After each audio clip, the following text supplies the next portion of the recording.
Les barraques del castell de Montjuïc van ser durant 2 dècades la llar de més de 2.500 persones, un espai ple de mancances i penúries que contrasta sorprenentment amb les luxoses cases que hi ha ara a la zona.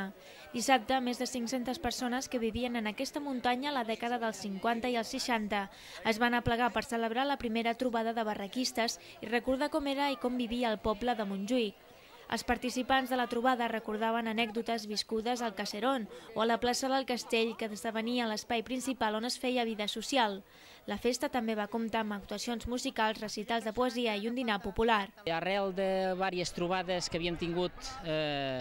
nois que havíem anat a la mateixa escola, aquí al peu del castell, a l'escola de Montjuïc, doncs havia sortit la idea de poder retrobar-nos aquí, que és on havíem viscut. La major part de la gent que vivia a les barraques de Montjuïc provenien d'Andalusia i tot i les incomoditats de no tenir aigua corrent, ni electricitat, ni sistemes de sanejament, reconeixen que l'ambient era bo i se sentien feliços allà. La forma de viure aquí era difícil, però malgrat això, la immensa majoria de la gent que vam viure aquí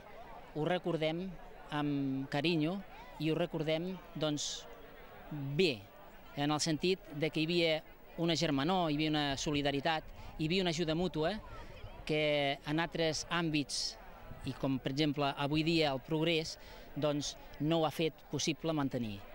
L'última barraca que es va enderrocar va ser el 24 de desembre de 1971, després que el Ministeri de Defensa vengués la muntanya al promotor Fernando Vilallonga i els barraquistes haguessin de marxar sense res a canvi a altres zones de la ciutat, com Sant Daniel, Germans Sabats o Font de la Pólvora.